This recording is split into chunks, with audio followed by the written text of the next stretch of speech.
Okay, we're live. We're live for episode 1. And you're not going to look at the camera because Kevin's driving.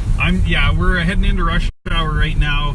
We're gonna go check out this house. Apparently, well, I don't know how much we can say about it. Let's not say anything about it. It'll be an interesting house. Let's put it that way. We may just be doing lot value. Sorry, we got interrupted because we got a phone call. Hi, Vivian and Rob. Okay, so we're gonna do. This is a video. Lowball offers. Oh wait. Yeah.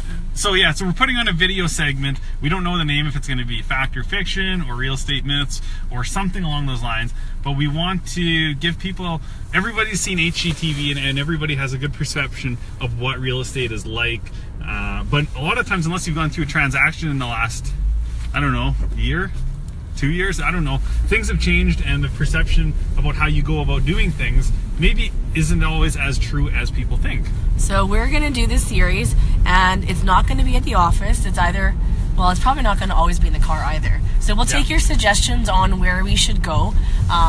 We can walk, we can go to someone's business, we can go eat somewhere. I don't know. We're pretty open. I think we just want to be a bit creative. Suggestions to frequently asked real estate questions and perceptions. So let's address the topic I typed in there. Stop looking at the camera. Oh, okay, I'm good.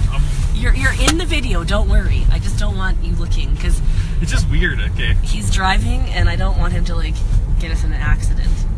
Okay. So all right. So I said, lowball offers are the way to go. Yeah. So there's a perception out there. It's right now. It's like +7. It's a nice temperature out, but things are getting colder, and there's a perception that because it's getting colder out, all the sellers across the board. Doesn't matter the area or the location, everyone's motivated to sell because it's cold and everyone wants to move before winter hits, and they're willing to just give the house, and they're desperate. And they're desperate to sell. And is that true? I think people can kind of tell we're being facetious. Clearly, lowball offers are actually the best way to lose a house, unless you are an investor and you're just kind of throwing things out there to see what sticks. Lowball offers don't work for the most part.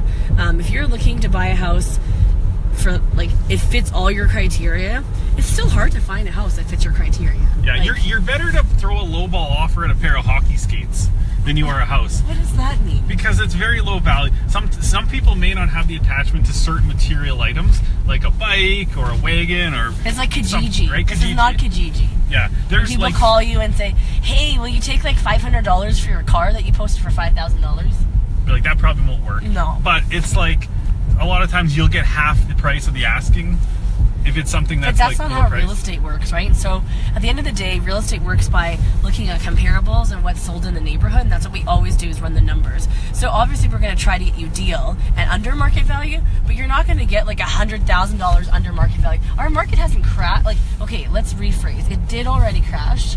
It's already crashed. It's not going to keep crashing because people keep thinking that the market's going to continue to drop. Yeah. The bottom has already been seen. There's certain areas that haven't recovered quite yet. And there's some areas that never even did crash.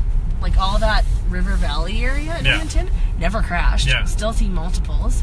Yeah, and you know what? You may, as a buyer, possibly get a slightly lower price in the winter just because there might be less buyers you're competing with. But no one's going to give away the house to you because you're the only one there. Let's put it this way: if a house is priced at $500,000 and you think you're going to pay $430 for it and put an offer of $430, if I'm the listing agent and I know the value, I'm not listing it at $500,000. Right. Well, and if you do, then that's a whole other story in itself. Yeah, that's a different scenario. Then okay, fine, a lowball offer would work because that's not lowball. That's actually market value. Yeah. So in this series, we want you to interact with us. So I can see that you guys are online. So if you have questions for us, please make comments and we can respond to them since we have you online, and we can talk to you about this topic that we're talking about. If you have any questions about any other topics, we can answer those questions. Yeah, we're taking suggestions on what things you want to know. Because there's lots of myths out there. Everyone thinks the market's doing horrible. Winter is a horrible time to buy, winter's a horrible time to sell, a good time to buy. A lot of times you have to sell and buy in the same market. So it is what it is, and I think everyone's situation is different. And you definitely, clearly lowball offers are not the way to go. No. It's very not. It's a very calculated game. Because guess what? When you sell your house, do you want a lowball offer? You Yeah. kind of forget about that, hey?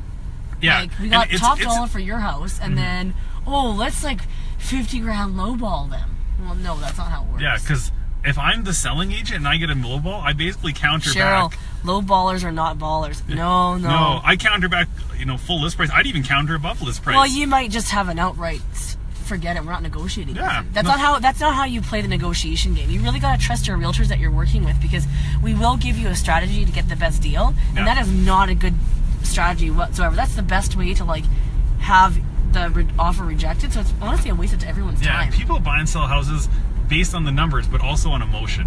Right. So that's also very important. Am I going left or straight? You're going to Alberta Avenue, and all right. we did not go the right way. You're going like downtown. You should just go that direction. We're going this way.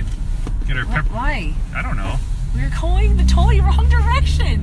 You should be going that direction. We don't even have time to go this direction. We'll figure it out. We'll go left. Anyways, we got our pepper spray. We're going 97th Street. Got our batons. This is not the right direction. Okay, so this is also. This is a side. Real life gets lost. We're almost there. I'll just hang a left here quick. You're totally in the wrong direction. We got it.